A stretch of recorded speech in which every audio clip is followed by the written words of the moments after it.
Bonjour à tous, bienvenue dans cette nouvelle vidéo. Aujourd'hui, on va voir comment se protéger lors d'un soin énergétique. Puisque les personnes qui pratiquent des soins énergétiques, souvent ne se protègent pas assez ou pas suffisamment. Du coup, je vais vous expliquer aujourd'hui comment se protéger lors d'un soin énergétique. Puisque quand on fait un soin énergétique par le magnétisme, d'accord, ou par des techniques alternatives, quand on touche les gens et qu'on les soigne, on se ramasse quand même des pollutions énergétiques. Ça veut dire que tout ce qui est collé sur les gens, quand tu le soignes ou tu la soignes, tu te le ramasses en fait. C'est pour ça que c'est important de se protéger lors d'un soin énergétique, puisque quand tu touches les gens, même les gens qui font des massages, d'accord, on ramasse quand même leur pollution à eux. Donc, comment se protéger lors d'un soin énergétique? Déjà, il faut qu'on protège notre cabinet, notre lieu de soin, d'accord, avec des fleurs de vie. Parce que la fleur de vie, c'est une forme géométrique sacrée qui permet de remonter les énergies vibratoires du lieu de soin, donc du cabinet. La fleur de vie, c'est aussi une forme géométrique sacrée qui amplifie les énergies du lieu de soin et qui amplifie vos énergies à vous. D'accord? Dans le sens où elle recharge le lieu de soin et elle vous recharge aussi, vous, en tant que thérapeute, tout simplement. Donc la fleur de vie, elle est là pour protéger le lieu de soins et puis également pour protéger votre lieu de soins. Il vous conseille aussi une labradorite. Donc une labradorite en forme de bloc, parce que la labradorite en forme de bloc, c'est vraiment une pierre qui va vraiment nettoyer toutes les énergies négatives. Elle va faire une éponge énergétique en fait pour ne pas que vous soyez impacté par l'énergie des patients. Ou par la négativité que le cabinet peut ramasser. Donc la labradorite en forme de bloc permet en fait de se protéger de la négativité des patients au niveau environnemental, puisque tout ce qui est en pierre en forme de bloc, d'accord, ce sont des pierres qu'on décrira comme étant des pierres environnementales, donc qui vont agir en fait plus pour protéger l'environnement. Donc la labradorite, c'est la pierre des thérapeutes, la pierre des magnétiseurs et la pierre de toutes les personnes qui font des soins énergétiques. C'est pour ça que je conseille souvent d'avoir une labradorite en forme de bloc, d'accord, dans vos cabinets de soins, ou pour ceux qui font des consultations en présentiel, parce que la labradorite éponge en fait les émotions négatives des personnes. Puisque tout soin énergétique occasionne des libérations au niveau des émotions, au niveau des énergies, et ça décristallise en fait automatiquement des choses qui appartiennent au patient, et donc tout ceci va se décristalliser dans le cabinet, en fait. Voilà. Et c'est pour ça que la labradorite va faire une forme d'éponge, d'accord, pour éponger tout ce que le cabinet a absorbé, en termes de patientèle et en termes aussi de libération émotionnelle, que vous aurez fait sur les patients, grâce à vos soins. La labradorite, on peut aussi la porter en forme de pendentif sur soi, donc à porter sur soi collé à la peau, d'accord, collé à la peau pour que que ça agisse encore mieux. Alors, quand on la porte au-dessus du vêtement, comme ça, d'accord? La pierre agit quand même. Maintenant, quand on la porte contre la peau, ça agit 10 fois plus vite parce que un minéral en pendentif agit 10 fois plus vite contre la peau parce qu'il est en connexion directe, en fait, avec vous et avec votre énergie à vous, en fait. Voilà, tout simplement. Donc moi, aujourd'hui, là, je porte une cornaline parce que j'ai besoin d'énergie pour ma semaine qui est assez lourde et compliquée. Donc voilà, je la porte aujourd'hui. C'est une pierre que je porte parce que ça vient de chez Billy, donc les pierres à Billy me quittent jamais en fait. Voilà, je les porte toujours avec moi. Euh, donc voilà, les pierres en pendentif sont très efficaces quand ils sont collés à la peau parce qu'en fait, comme ils sont collés à la peau, ça permet une action directe sur le corps et aussi sur vos cellules. Puisque le corps est constitué de cellules et ça permet aussi d'avoir une action du minéral sur vos cellules en fait, tout simplement. Voilà, donc la labradorite, on peut aussi la porter en pendentif, d'accord? Idéalement en soin, ce que j'aime porter aussi en pierre de protection, c'est la tourmaline noire en pendentif, parce que la tourmaline noire permet d'avoir une barrière en fait avec les patients pour ne pas être pollués par des entités s'ils en ont sur eux, ou ne pas être pollués par leur énergie négative. D'accord? Donc la tourmaline noire, c'est une pierre d'ancrage qui permet de garder le patient et le praticien en fait complètement ancrés.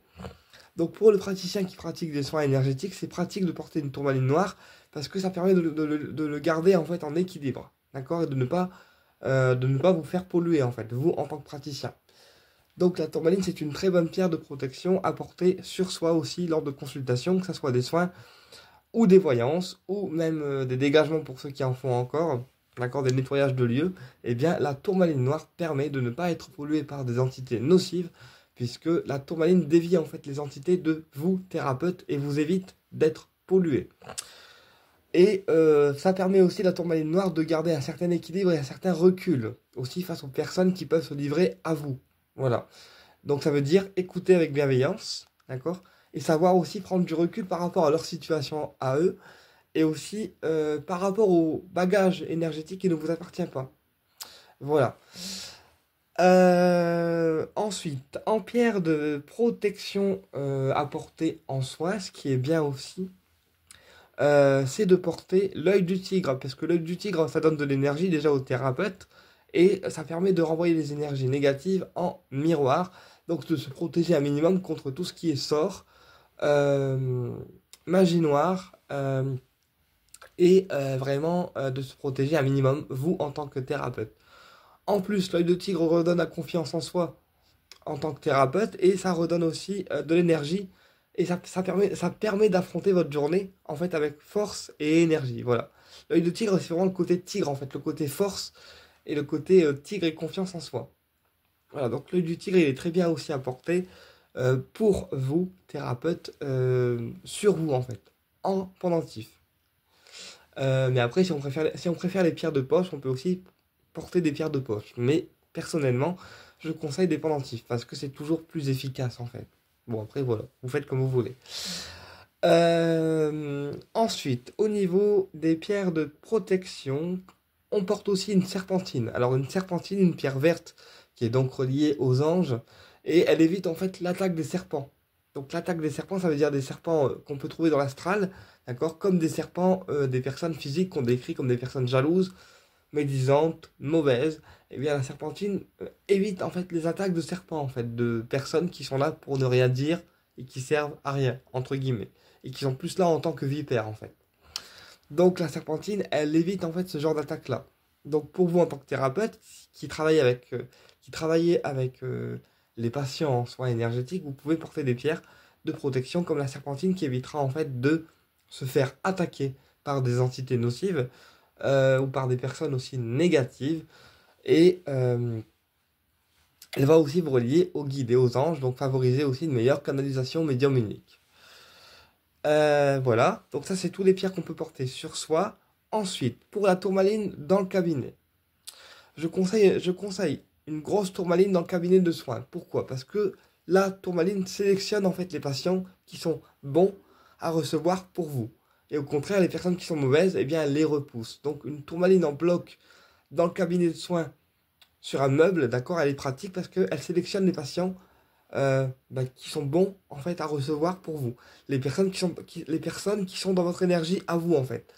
Parce que les patients, c'est bien parce que quand on est une personne qui soigne, on reçoit beaucoup de monde, mais c'est aussi important de recevoir des personnes qui nous correspondent et des personnes avec lesquelles on se sent en fait complètement à l'aise. Donc une tourmaline en bloc dans le cabinet de soins, eh bien ça permet d'avoir une sélection énergétique des patients qui sont dans nos énergies à nous. D'accord? Voilà. Ensuite, on peut aussi mettre une tourmaline sous la table de soins parce que la tourmaline sous la table de soins, eh bien, elle permet de rester ancré, vous en tant que praticien, et de ancrer le patient. Ok? Donc ça, c'est toutes les petites astuces qu'on peut faire au niveau des minéraux pour sa bonne protection au niveau du cabinet de soins. Maintenant, le cabinet de soins, au niveau de la température, parce qu'il y a aussi une température à respecter quand on fait des soins à quelqu'un. Et la température, c'est 19 maximum. 19 maximum parce que il faut pas que le cabinet soit trop froid ni trop chaud, d'accord? Donc il faut une température qui soit raisonnable. Donc moi, souvent, je conseille une température de 19 degrés à peu près pour dire que ça soit pas trop froid, d'accord? Et pas trop chaud non plus. Ok? Et on peut même rajouter un plaid sur le patient pour qu'il n'ait pas froid sur lui en fait. Parce que quand on libère des énergies grâce aux soins, eh bien on peut avoir quelques frissons qui s'opèrent parce que le soin travaille dans le corps en fait. Et c'est le corps qui se met en auto-guérison. Et donc parfois on peut avoir en fait des frissons qui se font sentir ou des émotions aussi qui se libèrent. D'accord? Donc, c'est important de couvrir le patient un minimum pour pas qu'il ait froid quand le soin va agir sur lui, en fait, et ses corps. Euh, voilà. Et puis surtout aussi, surtout, bien vous laver les mains. Bien vous laver les mains avant, après le soin. D'accord? Parce que quand on fait un soin à quelqu'un, il faut que les mains du praticien soient neutres, donc bien lavées. On peut même aller jusqu'au coude, d'accord? Parce que souvent, quand on prend le mal sur quelqu'un ou les énergies négatives, ça se diffuse jusque dans le coude en fait. Donc, on peut même aller laver jusqu'au coude. Voilà, on se lave les mains et on fait les coudes aussi pour bien purifier nos instruments, enfin nos mains en fait. Voilà. Euh, et ensuite, on fait le soin sur la personne, d'accord? Et après le soin, pareil, on ferme le soin et on se lave les mains pour enlever toutes les énergies négatives que on a sur nous. On peut même aussi faire du gros sel avec nos mains pour pouvoir permettre de rendre les énergies négatives dans le sel. Ok? Donc soit du sel béni, soit du sel, du gros sel d'Himalaya. Ok? Ou sinon on se lave les mains normalement. Et on visualise que toutes les énergies négatives, elles partent dans l'eau en fait. Voilà. Qu'est-ce que je voulais vous dire aussi? Oui, alors, pendant un soin énergétique, ne pas attendre de résultat. C'est-à-dire que vous êtes un vecteur d'énergie. Vous diffusez le soin énergétique sur une personne et vous êtes canal. Le résultat, c'est la personne qui se met en auto-guérison et qui l'aura elle-même, en fait. Mais vous, en tant que thérapeute, d'accord, vous n'attendez aucun résultat. Vous diffusez le soin, d'accord, et vous verrez ce que la personne ressent ou pas. Ok, en sachant que le soin s'adapte, oui, à chaque personne euh, et ce qu'elle a besoin en fait. Donc l'univers, il fait tout ce qu'il faut. Le soin, il est bien envoyé. Et le soin, c'est là où il doit travailler ou pas en fait. Tu vois? Donc les soins agissent, oui, agissent de manière intelligente. Tu vois ce que je veux dire? Nous, on diffuse avec nos mains et le soin agit de manière intelligente sur le niveau corporel et le niveau énergétique. Ok? Donc dans votre corps et votre énergie, tout simplement. Ensuite, il faut aussi purifier votre environnement de soin avec des encens. Parce que l'encens, c'est hyper important. Il correspond à l'élément air, d'accord? Et il purifie en fait les énergies négatives du cabinet. Donc, et il réharmonise aussi. Donc, on peut utiliser pour se protéger pendant un soin de la sauge. Parce que la sauge, c'est un encens qui remet à blanc les énergies. Un encens qui purifie, qui remet les mémoires et les énergies en fait à blanc. Ensuite, on peut aussi utiliser le pontifical qui permet de ne pas être embêté par les esprits spirituels négatifs qui pourraient venir perturber le soin énergétique pendant la séance ou même après la séance. Ok? On peut aussi utiliser le Palo Santo qui est un encens purificateur et qui relaxe aussi la personne. D'accord? Donc tout ceci, ce sont des encens purificateurs qui vont purifier en fait le cabinet de soins. On peut aussi utiliser du camphre, voilà, qui peut aussi combattre en fait l'astral, donc tout ce qui est esprit négatif. Mais on va utiliser les encens purificateurs. On peut aussi utiliser bien sûr le sang de dragon ou Dragon Blood qui va aussi amener la purification. Il va réaliser les demandes et il va aussi il va aussi combattre en fait tout ce qui est malveillant au niveau astral. Voilà. Qu'est-ce que je voulais vous dire aussi? Donc, avant de pratiquer un soin, pensez à bien vous ancrer, d'accord? Pensez à bien vous ancrer. Et pareil, après un soin, on refait un ancrage pour être bien équilibré et bien être ici maintenant sur cette terre, d'accord? Donc, un ancrage avant le soin, un ancrage après le soin, pour pouvoir se réancrer dans le ici et le maintenant. Parce que des fois, les soins énergétiques, on monte tellement très haut dans les sphères spirituelles qu'on a besoin de faire un réancrage après, en fait. D'accord? Voilà, ça c'est à préciser.